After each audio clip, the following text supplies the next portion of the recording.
한국 전기차 배터리가 우리를 월등히 앞선다고 독일 베를린 연방경제에너지부에서 충격적인 긴급회의가 소집되었습니다. 한스 밀러 산업정책국장이 밤을 새워 작성한 보고서 하나 때문이었죠. 제목은 독일 자동차 산업의 배터리 의존도 위기 분석이었습니다. 100년 자동차 강국 독일이 한국 없이는 전기차 한 대도 만들 수 없다는 충격적 사실이 담겨 있었거든요. 대체 그 보고서에는 어떤 내용이 적혀 있었을까요? 독일 정부가 한국에 긴급 협력을 요청할 수밖에 없었던 그 이유는 무엇일까요? 2024년 9월 23일 월요일 오전 7시 독일 베를린 연방경제에너지부 12층 회의실에 긴장감이 감돌았습니다. 한스 밀러 산업정책국장이 주말 내내 작성한 긴급 보고서가 독일 정부를 발칵 뒤집어 놓았거든요. 로베르트 하베크 경제부 장관을 비롯해 자동차 정책 담당 고위 관료들이 모두 참석했습니다. 장관님, 이 보고서를 보시면 충격받으실 겁니다. 밀러 국장의 목소리가 떨렸습니다. 그는 15년간 독일 자동차 정책을 담당해온 베테랑이었지만 이번 조사 결과에는 그조차 당황하고 있었습니다. 보고서 제목은 독일 자동차 산업의 배터리 의존도 위기 분석 마이너스 기밀이었습니다.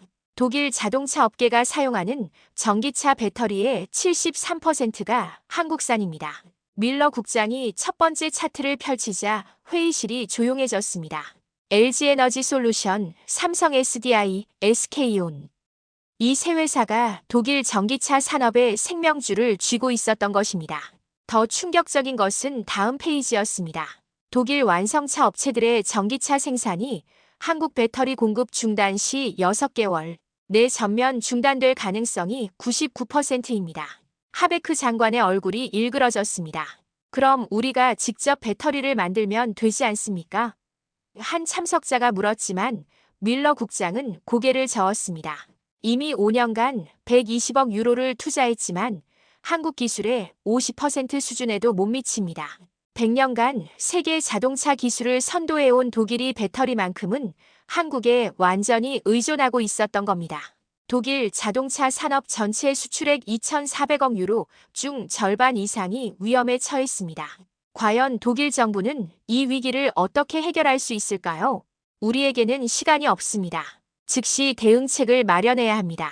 하베크 장관의 긴급 지시가 떨어졌습니다. 국장님, 정확한 데이터를 다시 한번 확인해 주십시오. 하베크 장관이 믿기 어렵다는 표정으로 말했습니다. 독일이 배터리 기술에서 이렇게 뒤처질 리 없다고 생각했거든요. 하지만 밀러 국장이 준비한 자료는 더욱 절망적이었습니다. 프라운호퍼 연구소 FRAUNHOFER 인스터투트와 막스 플랑크 연구소 맥스 플랭크 인스터투트가 공동으로 조사한 결과입니다. 밀러 국장이 독일 최고 연구기관들의 분석 자료를 공개했습니다. 독일의 배터리 기술 수준이 얼마나 뒤처져 있는지 적나라하게 드러났죠. 독일 배터리의 에너지 밀도는 평균 180WHKg에 불과했습니다. 반면 한국 배터리는 300WHKg를 넘어서고 있었죠. 1.7배 차이였습니다. 충전 속도는 더욱 참담했습니다. 독일 배터리는 80% 충전에 50분이 걸렸지만 한국 배터리는 18분이면 충분했습니다. 더 심각한 문제는 안전성입니다. 연방교통 디지털 인프라부에서 파견된 기술 전문가가 보고했습니다. 독일 배터리는 고온에서 열폭 주섬월 러너웨이 위험이 높습니다. 반면 한국 배터리는 극한 테스트에서도 안전성을 유지했습니다. 비용 면에서도 독일은 경쟁력이 없었습니다. 같은 성능의 배터리를 만들려면 한국보다 3.2배 많은 비용이 들었습니다. 인건비, 원자재 비용, 생산 효율성 모든 면에서 밀리고 있었던 것입니다. 그럼 중국 배터리는 어떻습니까? 한 관료가 대안을 물었습니다. 하지만 이 역시 문제였습니다.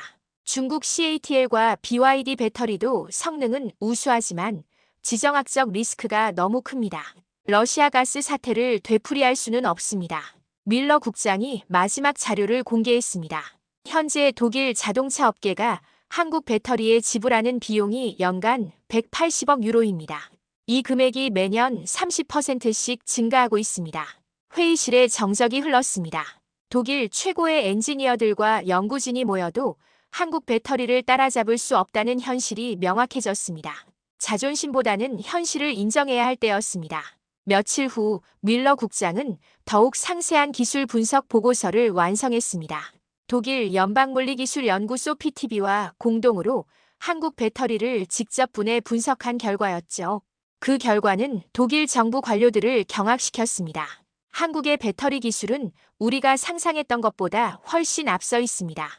밀러 국장이 현미경 사진들을 보여주기 시작했습니다. 한국 배터리의 내부 구조는 독일 것과 완전히 달랐습니다. 이것이 실리콘 나노와이어 실러컨 NaNOWIR이 음극재입니다.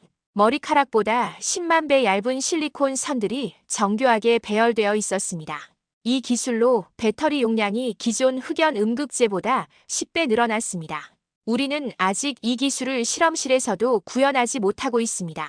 더욱 놀라운 것은 고체 전해질 기술이었습니다.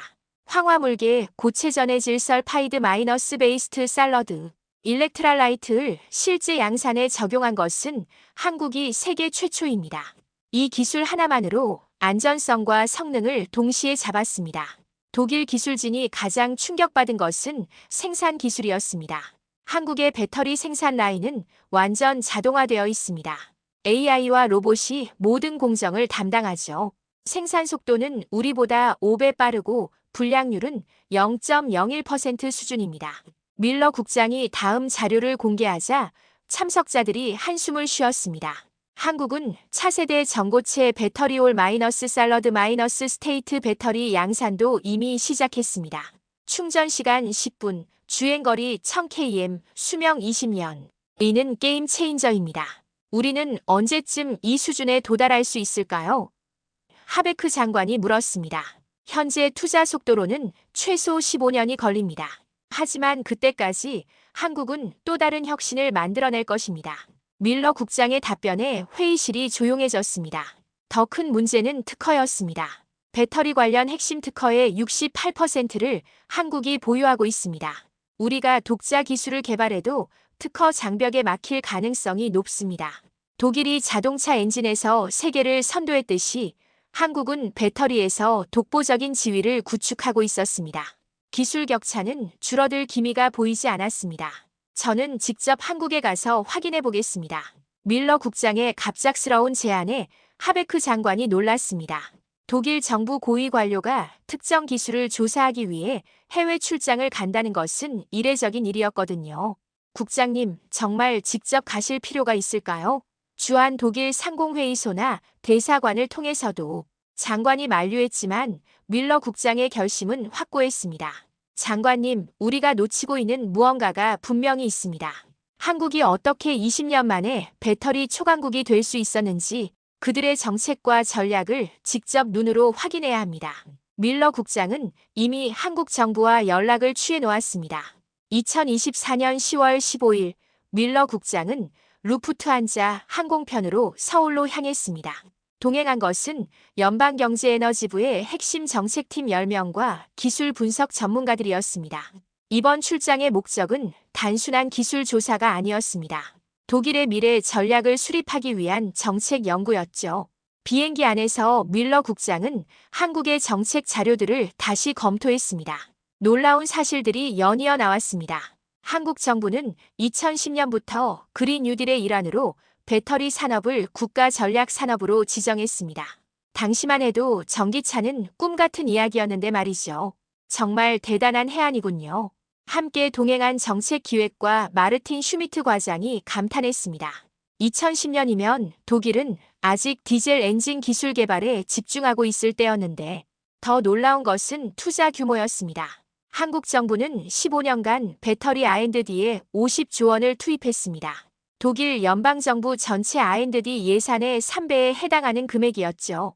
인천공항에 도착한 밀러 국장 일행을 맞이한 것은 한국산업통상자원부의 고위 관료들이었습니다. 독일 정부 대표단의 방문을 환영합니다. 오늘부터 3일간 한국의 배터리 생태계를 직접 보여드리겠습니다. 서울로 향하는 차 안에서 밀러 국장은 한국의 발전상에 놀랐습니다. 20년 전 방문했을 때와는 완전히 다른 모습이었습니다. 고층 빌딩들 사이로 전기버스들이 조용히 달리고 있었고 곳곳에 전기차 충전소가 보였습니다. 한국은 이미 전기차 사회로 전환하고 있군요. 밀러 국장의 중얼거림에 한국 관료가 미소를 지었습니다. 아직 시작에 불과합니다. 첫날 일정은 세종시에 있는 산업통상자원부 방문이었습니다. 밀러 국장이 가장 궁금했던 것은 한국 정부의 배터리 정책이었습니다. 어떻게 이렇게 일관성 있게 20년간 투자를 지속할 수 있었을까요? 우리의 비밀은 배터리 국가전략위원회입니다. 산업정책실장 김민수 국장이 설명을 시작했습니다. 2009년에 설립된 이 위원회는 대통령이 직접 위원장을 맡고 정부 부처와 민간 기업이 모두 참여합니다. 밀러 국장은 깜짝 놀랐습니다. 독일에서는 상상할 수 없는 구조였거든요. 정권이 바뀌어도 정책이 지속됩니까? 그것이 핵심입니다. 배터리 정책은 정치적 고려를 넘어선 국가 차원의 장기 전략입니다. 보수든 진보든 관계없이 모든 정부가 이 정책을 계승해 왔습니다. 김 국장의 답변에 독일 대표단이 서로 눈빛을 교환했습니다. 더 놀라운 것은 투자 시스템이었습니다. 정부가 직접 투자하지 않습니다. 대신 배터리 생태계 펀드를 만들어 민간 투자를 유도합니다.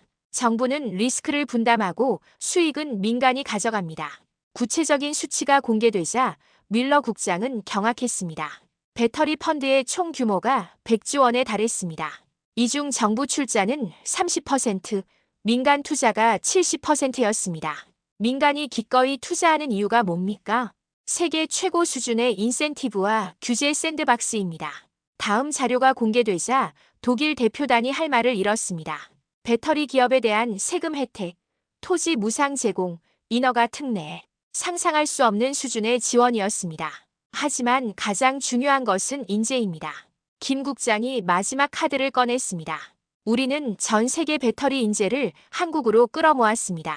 현재 한국 배터리 기업에서 일하는 외국인 연구원이 2만 명이 넘습니다. 밀러 국장이 가장 충격받은 것은 배터리 특별법이었습니다. 이 법에 따르면 배터리 관련 연구개발은 모든 규제에서 자유롭습니다. 심지어 실패해도 정부가 손실을 보전해줍니다. 실패를 장려한다는 뜻입니까? 마르틴 과장이 물었습니다. 혁신은 실패에서 나옵니다. 실패를 두려워하면 혁신도 없습니다. 김 국장의 답변에 독일 대표단이 깊이 생각에 잠겼습니다. 그날 저녁 숙소에서 밀러 국장은 동료들과 긴 토론을 벌였습니다. 독일의 관료제로는 이런 정책이 불가능할 것 같습니다. 하지만 현실은 명확했습니다. 한국의 정책이 성공하고 있었거든요. 둘째 날 밀러 국장 일행은 충북 오창에 있는 LG에너지 솔루션 공장을 방문했습니다. 한국 배터리 산업의 현장을 직접 보기 위해서였죠. 공장 규모부터가 독일의 상식을 뛰어넘었습니다. 이 공장 하나에서 연간 200만 대 분량의 배터리를 생산합니다.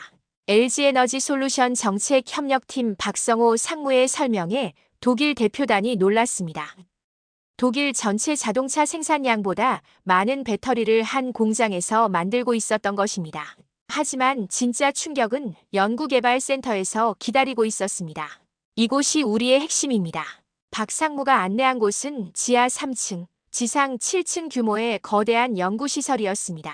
1,500명의 연구원이 24시간 3교대로 일하고 있었죠. 우리가 언제부터 이런 투자를 시작했는지 아십니까? 박 상무의 질문에 밀러 국장이 고개를 저었습니다. 2003년입니다. 당시만 해도 전기차는 골프카트 수준이었죠. 하지만 우리는 확신했습니다. 언젠가는 모든 자동차가 전기로 달릴 것이라고요. 2003년이면 아이폰이 나오기 4년 전이었습니다. 스마트폰도 없던 시절에 한국은 이미 전기차 시대를 예견하고 있었던 것입니다. 그 확신의 근거가 뭐였습니까? 기후변화와 환경 규제였습니다. 화석 연료로는 지속 가능하지 않다는 것을 일찍 깨달았죠. 박 상무가 보여준 자료는 2003년 한국 정부의 친환경차 기본계획이었습니다. 20년 후인 2023년을 내다본 로드맵이었죠. 더욱 놀라운 것은 글로벌 전략이었습니다. 처음부터 국내 시장만 생각하지 않았습니다. 글로벌 1위가 목표였습니다. 실제로 한국 배터리 기업들의 해외 공장 투자는 이미 2010년부터 시작됐습니다. 현재 우리가 운영하는 해외 공장이 몇 개인지 아십니까? 박 상무의 질문에 밀러 국장이 고개를 저었습니다. 전 세계 23개국에 47개 공장을 운영하고 있습니다. 유럽에만 12개 공장이 있죠. 독일에도 한국 배터리 공장이 3개나 있다는 사실에 밀러 국장은 놀랐습니다. 그럼 현재 전 세계 시장 점유율은? 마르틴 과장이 물었습니다. 60.3%입니다. LG에너지솔루션 27%, 삼성 SDI 18%, SK온 15.3%죠. 거의 독과점 수준입니다. 박 상무의 답변에 독일 대표단이 할 말을 잃었습니다. 그날 저녁 밀러 국장은 충격적인 보고서를 베를린으로 보냈습니다. 한국의 배터리 산업은 우연이 아닙니다. 20년간의 치밀한 계획과 실행의 결과입니다. 독일이 따라잡기에는 너무 늦었을 수도 있습니다. 한국에서 돌아온 밀러 국장은 곧바로 긴급 정책 보고서를 작성했습니다. 제목은 한국 배터리 정책 분석 및 독일의 대응 전략이었습니다. 140페이지에 달하는 방대한 분석 자료였죠. 하베크 장관은 이 보고서를 받자마자 총리실에 긴급 브리핑을 요청했습니다. 총리님, 상황이 우리 예상보다 훨씬 심각합니다. 올라프 숄츠 총리 앞에서 하베크 장관이 보고를 시작했습니다. 한국의 배터리 기술 우위는 일시적인 현상이 아닙니다. 구조적이고 장기적인 격차입니다. 밀러 국장이 직접 설명에 나섰습니다. 한국은 20년간 일관된 정책으로 배터리 생태계를 구축했습니다. 정부, 기업, 대학이 하나의 목표를 향해 움직였죠. 반면 우리는 부처별로 다른 정책을 펼쳤습니다. 더 심각한 문제는 의존도였습니다. 현재 독일 자동차 산업의 배터리 의존도가 73%에서 2026년에는 85%로 높아질 전망입니다. 한국 없이는 독일 전기차 산업 자체가 불가능한 상황입니다. 숄츠 총리가 가장 우려한 것은 지정학적 리스크였습니다. 만약 한반도에 위기가 발생한다면 독일 자동차 산업이 마비됩니다. 러시아 가스 사태보다 더 심각할 수 있습니다. 밀러 국장의 답변에 총리실이 조용해졌습니다. 대안이 있습니까? 숄츠 총리가 물었습니다. 밀러 국장이 준비한 3가지 시나리오를 발표했습니다. 첫째, 중국 배터리로 대체. 하지만 지정학적 리스크는 더 큽니다. 둘째, 독자 기술 개발. 하지만 최소 15년이 필요하고 성공 보장이 없습니다. 셋째는? 총리가 물었습니다. 한국과의 전략적 파트너십 강화입니다. 배터리 기술을 공유받는 대신 독일의 자동차 기술과 제조업 노하우를 제공하는 것입니다. 밀러 국장의 제안에 총리가 고개를 끄덕였습니다. 실용적인 접근이군요. 하지만 독일 국민들이 이해할까요? 우리가 한국에 의존한다는 것을. 총리님, 자존심보다 현실이 중요합니다. 러시아 가스 의존으로 이미 큰 교훈을 얻었지만 이번에는 다릅니다. 한국은 민주주의 국가이고 우리의 가치를 공유합니다. 하베크 장관의 설득이 이어졌습니다. 총리는 즉시 결단을 내렸습니다. 국가안보회의를 소집하십시오. 이 문제는 경제를 넘어 안보 사안입니다. 독일 정부 최고 위급 대응이 시작됐습니다. 며칠 후 독일 정부는 공식 발표를 했습니다. 독일-한국 배터리 전략적 파트너십 추진이라는 제목의 정책 발표였죠. 밀러 국장이 주도한 3주간의 조사가 독일의 미래 전략을 바꾼 것입니다. 2024년 12월 15일 베를린 연방총리 관저에서 역사적인 협정 체결식이 열렸습니다. 독일-한국 배터리 전략적 파트너십 협정이었죠. 올라프 숄츠 독일 총리와 한국 대통령이 직접 서명했습니다. 양국 역사상 특정 산업 분야에 대한 최고 위급 협정은 처음이었습니다. 오늘 우리는 새로운 역사를 씁니다. 숄츠 총리가 서명식에서 말했습니다. 독일과 한국이 미래 모빌리티 시대를 함께 이끌어가는 진정한 파트너가 되는 날입니다. 협정 내용은 그야말로 혁명적이었습니다. 한국은 독일의 배터리 핵심 기술 10개를 이전하기로 했습니다. 전고체 배터리, 실리콘 음극재, 황화물 전해질. 한국이 20년간 개발한 기술들이었죠. 대가로 독일은 자동차 제조 기술과 정밀 기계 기술을 공유하기로 했습니다. 더 놀라운 것은 공동 연구개발 프로젝트였습니다. 독일-한국 배터리 혁신센터를 베를린과 서울에 동시 설립합니다. 밀러 국장이 발표했습니다. 양국이 각각 50억 유로씩 총 100억 유로를 투자하는 대규모 프로젝트였죠. 한국 기업들의 독일 투자도 확정됐습니다. LG에너지 솔루션은 작센주에 유럽 최대 배터리 공장을 건설하기로 했습니다. 투자 규모만 80억 유로에 달했죠. 삼성 SDI는 바바리아주의 연구개발센터를, SK온은 노르트라인베스트팔렌주의 리사이클링 공장을 짓기로 했습니다. 이는 단순한 기술 협력이 아닙니다. 한국산업통상자원부 장관이 화상으로 참여해 말했습니다. 양국이 글로벌 배터리 표준을 함께 만들어가는 것입니다. 독일 정부는 이번 협정을 위해 특별법까지 제정했습니다. 한국 배터리 기업 특별 지원법이었죠. 한국 기업들이 독일에서 배터리 사업을 할 때 모든 행정 절차를 간소화하고 세제 혜택을 주는 법이었습니다. 협정 체결 후 뮬러 국장은 새로운 직책을 맡았습니다. 독일 한국 배터리 협력 특별 대사였죠. 앞으로 제 인생은 이 협력을 성공시키는 데 바치겠습니다. 그의 다짐이었습니다. 독일 언론들은 독일 산업 정책의 대전환이라고 평가했습니다. 100년간 다른 나라 기술에 의존하지 않았던 독일이 처음으로 전략적 의존을 선택한 것이었거든요. 그날 저녁 베를린 브란덴부르크 문에는 한국 태극기와 독일 국기가 나란히 걸렸습니다. 자동차 강국 독일이 배터리 강국 한국과 손을 잡은 역사적인 순간이었습니다. 밀러 국장은 그날 일기에 이렇게 썼습니다. 오늘 독일의 자존심이 아니라 독일의 미래를 선택했다. 20년 후 역사가 우리의 선택이 옳았다고 평가할 것이다. 지금까지 독일 정부가 한국 배터리에 무릎 꿇게 된 놀라운 이야기를 들어보셨습니다. 100년 자동차 강국의 자존심을 버리고 한국과 손잡기로 한 독일의 결단은 단순한 정책 변화가 아니었습니다. 20년 전 아무도 주목하지 않았던 한국의 배터리 정책이 오늘날 세계를 바꾸는 힘이 되었습니다. 한 나라의 일관된 비전과 끈질긴 노력이 얼마나 큰 결실을 맺을 수 있는지 보여주는 감동적인 사례였죠. 독일 관료가 직접 한국을 찾아와 배우려 한 그 겸손함과 현실을 인정하는 용기도 정말 인상적이었습니다.